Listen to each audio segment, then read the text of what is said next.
Vamos a empezar en lo importante, en las adaptaciones que generan estos tipos de dietas, estos tipos de dietas que normalmente os hablan mucho, ¿no? Del tema de no consumir nada de carbohidratos durante toda la semana y hacer entrenamientos con baja disponibilidad de carbohidratos, ¿no?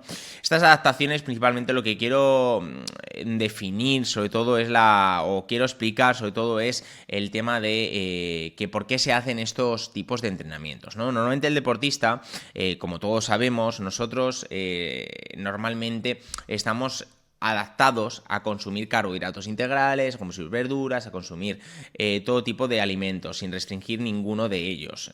Básicamente porque el ser humano desde hace décadas consume todo tipo de alimentos, no nos restringe casi ninguno, porque tenemos al alcance de la mano a cualquier tipo de alimento y realmente pues no tenemos ninguna restricción de ellos. Pero sí que han salido algunas vertientes, algunas pseudociencias a nivel de dieta cetogénica y diferentes dietas donde pues abogan a que la reducción de carbohidratos total, es decir, casi ningún tipo de carbohidratos salvo alguna traza, pues mejora el rendimiento. Pues bueno, voy a ser claro y conciso y con la evidencia científica en la mano y todo lo que he leído a nivel de entrenamiento low carb, entrenamiento con baja disponibilidad de carbohidratos, pues voy a ser claro y conciso. Este tipo de dietas lo único que nos hacen es generarnos problemas a nivel negativos, a nivel de entrenamiento, ¿vale? Es decir, cuando nosotros restringimos carbohidratos al completo en la dieta global, nosotros no generamos unas adaptaciones, al igual que si aumentamos los carbohidratos en la dieta. Estas adaptaciones, si nosotros restringimos a cero el carbohidrato, nos generan un aumento, obviamente, del consumo de grasas durante el ejercicio, y esto obviamente es bueno. ¿Por qué? Porque estamos reduciendo el glucógeno muscular, el uso del glucógeno muscular para momentos más cruciales, por ejemplo en una etapa de ciclismo o en una carrera de ultradistancia de trail, ¿vale? Esto sí que hay una adaptación buena. ¿Por qué? Porque el cuerpo humano se está adaptando a consumir grasas y no carbohidratos. Pero ¿a qué coste? Pues el coste es muy negativo. ¿Por qué? Porque cuando nosotros restringimos los carbohidratos al máximo, a cero, esto quiere decir que no estamos periodizando los carbohidratos, estamos restringiéndolos, que yo creo que es una de las claves para entender realmente una dieta cetogénica, por qué no es recomendable. Una adaptación y una restricción de carbohidratos generan unas adaptaciones negativas, como pueden ser a nivel hormonal, ¿vale? A nivel hormonal, obviamente, nos generan adaptaciones negativas. ¿Por qué? Porque nuestros músculos, cuando hacemos ejercicio, post-ejercicio necesitan también carbohidratos, sobre todo para recuperar a nivel glucógeno muscular, a nivel de estructuras. Es decir, las hormonas lo que van a hacer es que te adaptes a consumir grasas, pero sí que van a tener efectos negativos, como pueden ser lo que hemos hablado antes. A nivel de recuperación va a ser muy limitada. Esto lo que te va a hacer es limitar mucho más la recuperación para que el siguiente entrenamiento tengas menos energía, y esto obviamente hay muchos deportistas que lo hacen, como entrenan en ayunas, pero se debería saber cómo hacerlo, ¿vale?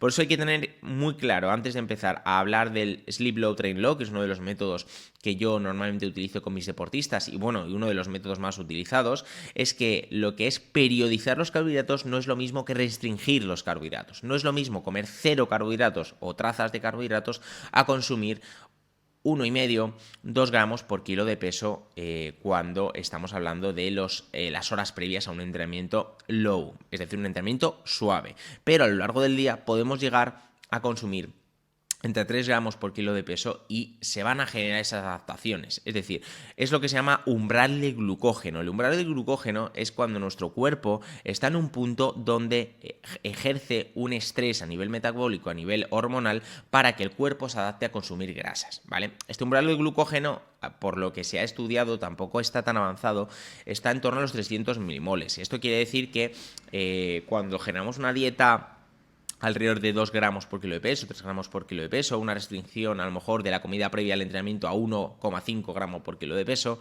incluso también podemos generar en esta comida pues alimentos integrales. Pues esta adaptación que genera el cuerpo al consumir menos carbohidratos de lo que normalmente estamos acostumbrados, llegamos a este umbral del glucógeno. Este umbral del glucógeno es el momento donde nuestro cuerpo genera unos clics mentales, para que nos entendamos todos, donde el cuerpo se adapta a que debe consumir grasas o un porcentaje mayor de grasas de lo habitual, ¿vale?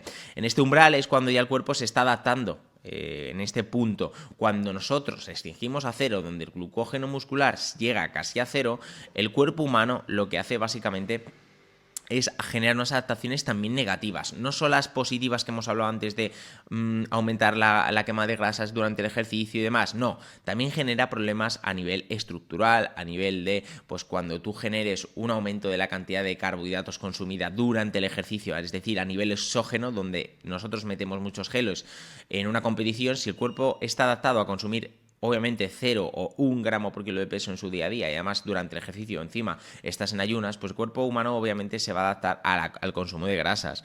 Esto no quiere decir obviamente que seamos eficientes, sí que somos eficientes, pero a nivel de rendimiento máximo, donde queremos alcanzar un nivel máximo de entrenamiento, obviamente va a ser perjudicial, porque cuando vayamos a entrenar con cantidad de carbohidratos exógenos, es decir, cuando metamos geles durante las competiciones, el cuerpo no va a estar adaptado a esto. ¿Por qué? Porque durante todo el proceso de entrenamiento, donde los mesociclos, macrociclos, estemos entrenando en ayunas, entrenamientos donde nosotros durante el día a día no consumamos carbohidratos, el cuerpo humano se va a adaptar completamente a la quema de grasas. Entonces, cuando vayamos a competir y digas, bueno, sí, en competición vamos a meter geles porque obviamente necesitamos carbohidratos, pues el cuerpo humano no va a estar acostumbrado. Esto pasa también cuando hacemos una semana previa a competir y hacemos una semana tapering, donde nosotros restringimos al máximo los carbohidratos días previos y luego hacemos un aumento del consumo de carbohidratos, pasa exactamente lo mismo. El cuerpo humano tarda en torno a 6-5 días en adaptarse un poco a nivel del consumo de grasas, ¿vale? Entonces, cuando hacemos un tapering, por ejemplo, pasa lo mismo. Cuando restringimos mucho los carbohidratos días previos para luego aumentarlos, esto también es perjudicial, porque el cuerpo humano se está adaptando a la beta-oxidación, adaptando al consumo de grasas en tu día a día. Entonces, cuando consumamos carbohidratos no vamos a ser realmente eficientes. Esto pasa, hay un claro ejemplo, yo pongo un ejemplo siempre en consulta, que es al deportista, sobre todo al trail running, que tiene muchas dudas sobre esto, ¿no? Porque dice, es que soy un atleta de ultra resistencia, necesitamos el consumo de grasas prioritariamente. Esto obviamente es cierto, pero no hace falta entrenar siempre en ayunas, o no hace falta siempre estar a 0 o a 1 gramo por kilo de peso en carbohidratos durante el día. Entonces, yo siempre lo que le digo es que cuando nosotros tenemos un Ferrari que consume gasolina, si nosotros le metemos gasolina, va a tirar, pero si le metemos diésel, ¿qué va a pasar? Que va a pararse, va a tener problemas. Entonces esto pasa lo mismo. Si nosotros vamos a acostumbrar al cuerpo a meter gasolina, a meter grasa, nada de carbohidratos, y vamos a meter en la competición diésel, el cuerpo no va a arrancar. ¿Por qué? Porque el cuerpo no está acostumbrado a la oxidación de estos carbohidratos, porque el cuerpo poco a poco, en la dieta general, vas adaptando al cuerpo a consumir un macronutriente o otro. Siempre se van a consumir todos los macronutrientes, todos los sustratos energéticos, siempre, aunque tú te adaptes a uno o a otro. Obviamente, depende de la adaptación, será mayoritariamente uno, en este caso las grasas, o mayoritariamente los carbohidratos. Pero ¿qué pasa? Que si nosotros siempre nos adaptamos a no consumir nada de carbohidratos o muy poquitos, pues nos va a generar problemas también a eso. A nivel de competición no vamos a tener la capacidad de oxidar una cantidad de carbohidratos muy alta, y por lo tanto en competiciones por etapas o en competiciones de muy larga resistencia no vamos a tener la capacidad de oxidar realmente bien los carbohidratos, y por ende obviamente vamos a tener un rendimiento mucho más bajo, porque quiero recordar que en una carrera, aunque sea de larga distancia, siempre hay picos de máxima intensidad, de subidas, de bajadas técnicas, donde hay sprints para adelantar a posiciones que van por encima de ti, a rivales, ¿no? Es decir, hay momentos críticos donde la energía realmente, aunque tú estés adaptado a las grasas, necesitas carbohidratos y necesitas glucógeno o fosfocreatina, ¿vale? Es decir, estos tipos de sustratos, si nosotros no tenemos la cantidad de carbohidratos adecuada, ni tampoco estamos adaptados a consumirlos, pues realmente, al no estar adaptados, si nosotros tenemos muchos picos durante esa larga distancia, ese entrenamiento o esa competición ultra de resistencia que tengamos de 5 o 6 horas, si no estamos acostumbrados a consumir carbohidratos, si nosotros consumimos geles siempre 90 gramos por hora, pero no te has adaptado previamente, obviamente, aunque estés adaptado a las grasas, no vas a ser eficiente en los carbohidratos y tu rendimiento va a decaer.